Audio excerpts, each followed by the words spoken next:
Assalamualaikum warahmatullahi wabarakatuh. Masih di channel Safaris Imunologi, masih juga melanjutkan mengenai 41 BB ligan atau juga sering disebut dengan CD137 ligan ya, bagian dari tumor nekrosis faktor superfamili.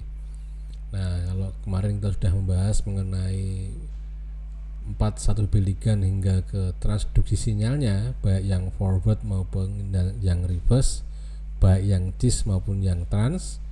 Nah, sekarang kita membahas mengenai fungsi dari 41 BB ligan dan bagaimana patogen itu imunoevasi ataupun nanti yang memanfaatkan 41 BB ligan ini untuk kepentingannya dia ya. Nah, yang pertama adalah fungsi 41 BB ligan dalam hal imunitas.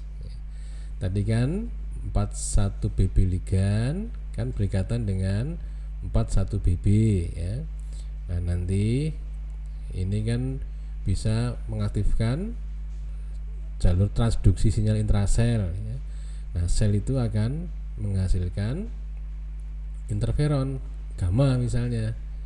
Nah, interferon gamma yang dibentuk itu nanti bisa mempengaruhi imunitas alami, bisa mempengaruhi imunitas adaptif, dan bisa mempengaruhi mengenai imunoregulasi ya. Nah, bagaimana interferon gamma ini mengaktifkan innate immunity atau imunitas alami? Nah, imunitas alami atau innate immunity itu ditingkatkan interferon gamma dengan cara mengaktifkan sel NK maupun sel NKT ya. Dan juga nanti memudahkan sel dendritik atau antigen presenting cell itu untuk memproses antigen ya. Nah, itu yang pertama, sehingga innate immunity atau imunitas alaminya dipacu oleh adanya interferon gamma sebagai hasil dari ikatan antara 41 BB dengan 41 BB ligan ya. Kemudian interferon gamma dia juga membantu fungsi dari sel T CD4 dan sel T CD8 ya. Kalau CD4 sifatnya helper terutama ya. Kalau CD8 sifatnya adalah sitotoksik terutamanya ya. Nah, interferon gamma dia menghambat kerja dari sel T regulator, dimana kita tahu bahwa sel T regulator itu nanti akan menekan respon imun gitu ya. Nah, akibatnya apa? Akibatnya ini lebih aktif, ini menjadi lebih kurang. Kalau ini pengaturannya lebih kurang, maka dia sistem imunnya lebih kuat gitu ya, sehingga mudah untuk mengeliminasi patogen misalnya ya. Fungsi yang kedua ya, bahwa kalau sudah ada aktivasi 41 BB ketika dia berikatan dengan 41 BB ligan ya, maka dia bisa mengaktifkan sel NK tadi sudah ya, imunitas alami.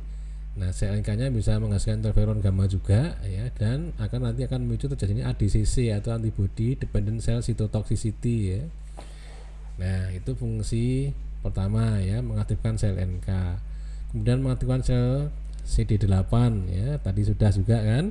Nah, cuma ini dijelaskan aktivasinya dengan cara meningkatkan sitotoksisitas ya, membantu proliferasi CD8 dan pembentukan tumor nekrosis faktor alfa dan interferon gamma.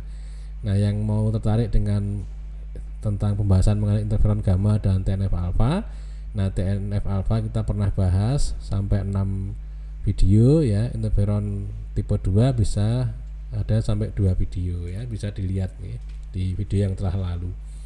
Nah, juga aktivasi TCD4 ya, proliferasi dan semakin membentuk interferon gamma ya. Kalau interferon gamma dibentuk oleh sel TCD4 ya, nanti interferon gammanya akan mempengaruhi sel makrofag untuk lebih aktif gitu ya. Nah, ini sel dendritik ya, tadi memudahkan untuk processing antigen dan juga maturasi dari sel dendritik dengan cara melepaskan sitokin dan mengekspresikan molekul kostimulatori seperti B71, nama lainnya CD80, dan B72 atau nama lain CD86 ya. Nah, ini juga makrofag. Nanti kalau 41 BB yang ada di makrofag itu diaktifkan oleh 41 BB ligan ya, maka dia akan membentuk interleukin 8 ya, yang nanti bisa membantu memanggil sel neutrofil misalnya ya. Kemudian ini tentang sel gamma delta ya. Jadi di permukaan membran sel gamma delta itu mempunyai 41 BB ya. Nah, nanti kalau dia berikatan dengan 41 BB ligan, maka sel T gamma deltanya menjadi aktif ya. Kalau dia aktif nanti bagaimana efeknya? Ya nanti membantu maturasi sel dendritik ya dengan cara melepaskan interferon gamma dan TNF alfa ya. Mengaktifkan neutrofil dengan cara mensekresikan MCP2 ya. Meningkatkan sitotoksisitas terhadap sel tumor, jadi nanti dia mudah untuk melawan tumor gitu ya. Mengaktifkan sel NK ya, membantu priming dari sel T alfa beta ya, dan kemudian juga membantu pembentukan antibodi ya. Kita lanjutkan. Nah, ini juga bisa memicu terjadinya inflamasi kalau ada aktivasi kalau ada ikatan antara 41 BB ligan dengan 41 BB. Nah, ini yang reverse transduksi ya. Nah, nanti kalau 41 BB ligan berikatan dengan 41 BB, maka reverse transduksinya itu akan mengaktifkan kasein kinase. Nah, melalui serangkaian proses yang belum jelas, belum diketahui dengan baik, nanti akan mengaktifkan berbagai macam sitokin yang nanti bisa memicu inflamasi ya. TNF alfa, interleukin 6 ini kan termasuk sitokin yang proinflamasi ya. Nah, kita lanjutkan. Nah, ini juga fungsi sebagai antitumor ya. Jadi kalau ada APC ya, di situ kan dia punya 41 BB ligan ya. Sel T-nya dia punya 41 BB ya. Kalau ini berikatan, dia nanti kan memicu pembentukan sitokin, misalnya sitokin interleukin 2, TNF alfa, interferon gamma, interleukin 6, interleukin 12 itu ya. Nah, sitokin ini nanti kalau secara bersamaan dia memicu terjadinya respon proinflamasi ya, sehingga limfosit itu akan tidak mudah mati ya. Kemudian dia beranak pinak itu ya, berproliferasi dan lebih aktif ya, sehingga nanti dia bisa memicu kematian dari atau merusak sel tumor gitu.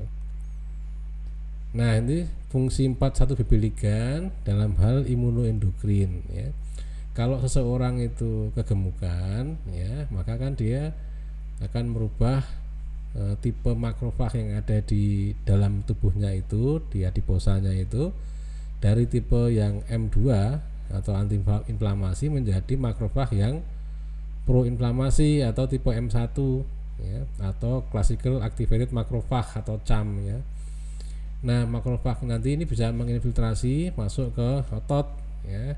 Di otot itu karena punya 41 BB ya, sedangkan makrofagnya punya 41 BB ligan. Sehingga apa? Sehingga sel ototnya menjadi aktif, nanti memicu pembentukan sitokin proinflamasi. Nah, sitokin proinflamasinya akan memicu terjadinya resistensi insulin dan eksaserbasi dari inflamasi ya. Nah, ini imunoinvasi atau lebih tepatnya di sini adalah mekanisme patogen memanfaatkan aktivasi dari 4 BB ligan ini ya. Ini kan di permukaan membran sel itu ada banyak struktur ya. Ada fas ligan, ada TNF reseptor gitu, ada CD40, ada macam-macam ya, termasuk 41 BB. Nah, nanti kan dia bisa mengaktifkan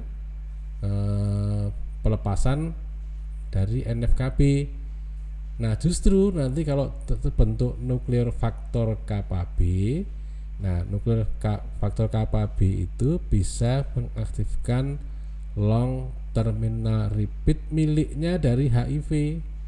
Nah, sehingga apa? Sehingga terjadilah mulai proses transkripsi gen-gen dari HIV gitu ya. Nah, sehingga dia lebih menguntungkan pada HIV-nya daripada inangnya gitu. Ya, saya kira demikian dulu pembahasan mengenai 41 BB ligan atau CD137 ligan. Nah, insya Allah pekan depan kita masuk ke anggota dari tumor nekrosis faktor superfamili yang lain ya. Assalamualaikum warahmatullahi wabarakatuh.